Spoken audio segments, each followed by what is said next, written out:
Hi mga ka-YouTube, welcome to my channel. Halip po kayo at samahan nyo ko dito sa aking sasakyan at tingnan natin ang problema nito kasi ang problema nitong Mitsubishi Lancer 2006 model ay hirap siyang umarangkada at parang kinakapos siya pag nananakbo. Pero okay naman ang kanyang spark plug at ang ignition coil, okay naman. Kaya dito ngayon tayo sa may fuel pump. Sa fuel pump tayo mag-check. Ang ignition coil nito, dito yung apat ignition coil, okay naman siya. At ang spark plug niya, ayos din, kapapalit lang. Kaya doon tayo sa fuel pump pupunta.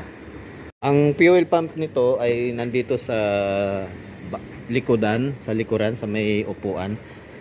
Ibabakbakin nyo lang to. Pero natanggal ko na to, gaganyan lang yun. Yan, dito.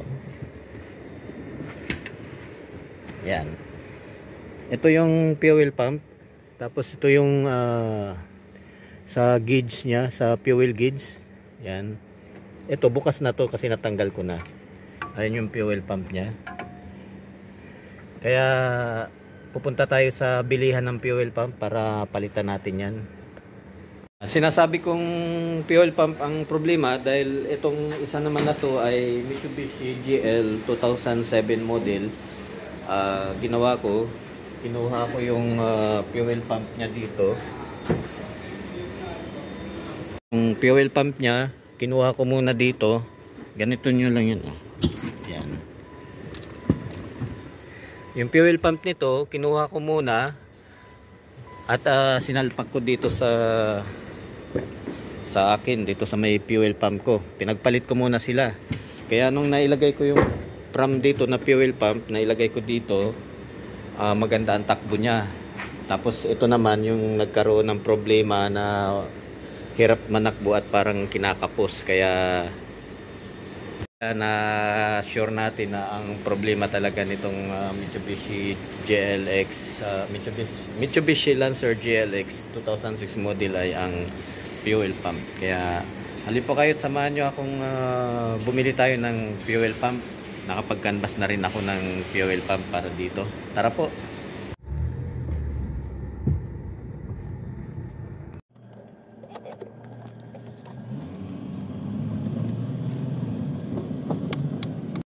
Ayan, sakto may parking. Dito tayo sa Unipart, bibili ng fuel pump.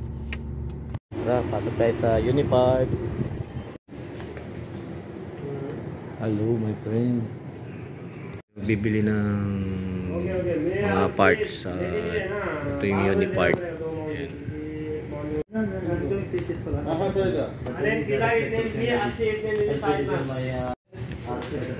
Ito na yung fuel pump.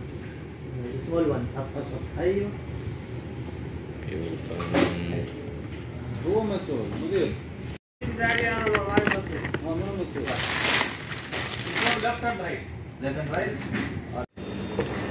Ayan mga ka-YouTube, nakabili na tayo ng fuel pump. Ayun, dito tayo sa isa. Ayan.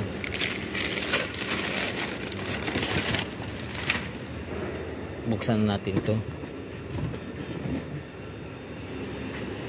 Mga ka-YouTube, napakasimple lang po ang pagpapalit ng fuel pump at ang pagbaklas. Tuturuan ko kayo kung paano buksan ang fuel pump dito sa likod ng sasakyan. Halip po kayo mga ka-YouTube, samahan nyo po ako at ipapakita ko sa inyo kung paano baklasin ang fuel pump dito at palitan natin ng bagong fuel pump. Napakasimple lang po at sa bagong kaalaman natin, hindi natin kailangan itong dalhin sa mga mekaniko. Kaya natin magpalit ng fuel pump, sarili natin. Ang fuel pump nitong Mitsubishi Lancer GLX ay matatagpuan dito po sa likudan ng passenger seat sa may yan, bakin nyo lang yan. At ito, may mga tornilyo yan pero natanggal ko na yan kasi na-check ko na nga ito nung nakarang araw. Ayan, tanggalin natin to. Ayan. At meron siyang 6 na mga tornilyo. Bubuksan natin yan. Ito, gamit natin to or kung ano man yung gamit nyo. number 8 yata yan. Ayan. Hindi na siya masyadong mahigpit kasi nabuksan ko na nga ito. Luluwagan na lang natin.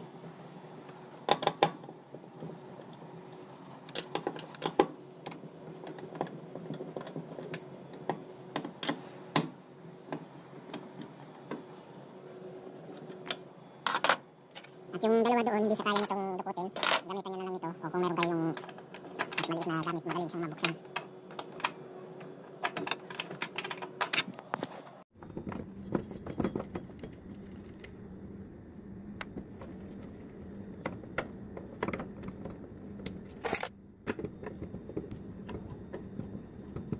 Kita nyo nung hinugot ko itong isa, wala siyang masyadong natapon na gas. Ibig sabihin, wala siyang masyadong stock na gas doon galing sa engine. Hugutin pa natin itong isa. Ayan. Walang natapon. Kasi makikita nyo, kung may gas yan na naka-stock doon na nahigop niya, paggugot mo niyan, tatapon yan dyan, sisirit yan. Pero wala, di ba? Ayan, halos konti lang, oh. Ayan, ganyan lang pag ano, unahin nyo tong ano, takip, yan. Ayan. Tanggal natin. At aangat nyo na to ngayon. Ito yung fuel pump na sinasabi, yan, oh. Ay yung gas, fuel pump. Big. Ayan. Ayan yung motor niya, oh. Sabihin kasi sira na yan, di na siya nagpa-pump masyado. Kaya palitan natin, kunin natin yung bago. Ito yung filter niya. Natin tong rubber niya.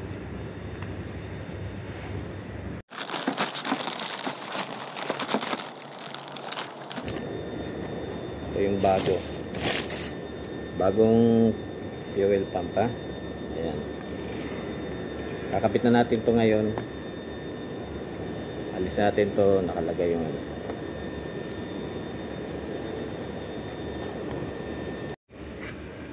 Yan, ganun din paglagay.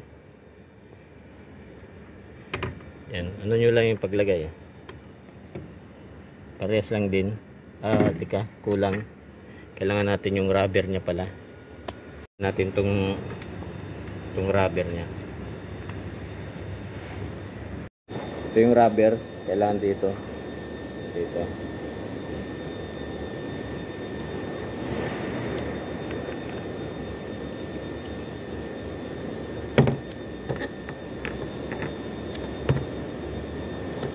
Dapat palawgasan muna natin. Linisin natin muna.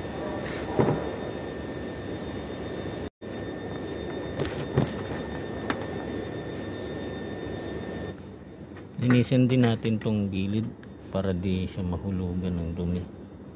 Linisan natin tong gilid para di mahulugan ng dumi.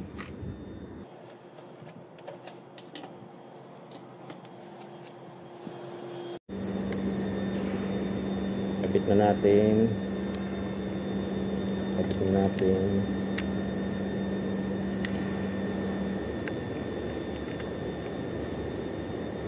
Ayan. Ayan, isalpak na po natin tong ano, bagong fuel pump nya. Ayan, yung bagong fuel pump. Ganyan lang, pakadali lang yan. Hindi natin yan kailangang ipagawa sa mekaniko. Pero pihit natin kasi ganyan yan, oh. Tapos saan yun? Ibalik natin to.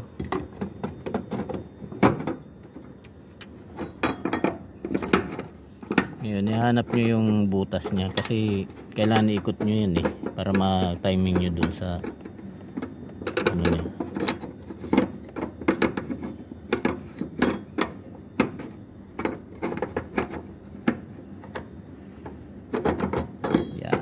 Yan, ganyan. Saka ilagay na.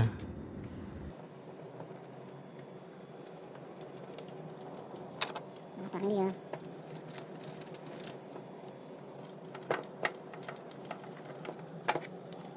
Ayan, sa pinakaloob.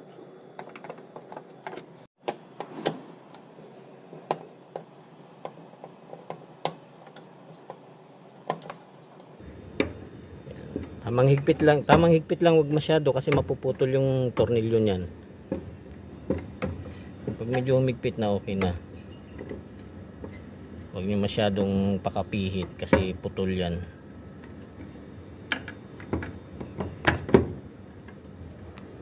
Yan, kapitan natin to.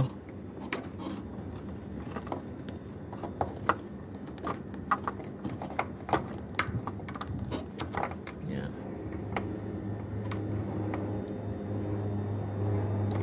Yan. Tapos ito. Ay, may nakasara pa. Yun na, isalpak na natin. Ayan, nasalpak na natin. I-start natin ha, subukan natin i-start.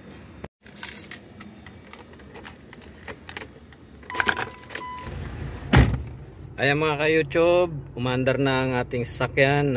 Palitan ko na ng fuel pump. Maraming salamat sa inyong panonood. Sana nakapulutan natin ng bagong kaalaman ang problema ng ating sasakyan. Minsan din na natin kailangan itakbo kaagad sa mga mekaniko para makaiwas tayo ng gastos. Ayan, tulad niya, napalitan ko na ng fuel pump. Ako na mismo ang nagpalit. Okay na, umaandar na po at medyo ayos na siya. Ayan, hindi na siya yung parang hirap na hirap manakbo. Maraming salamat po sa inyong panonood. Huwag niyo po kalimutan like, subscribe at paki-share po ang aking channel dito po kay King Inasal. Salamat.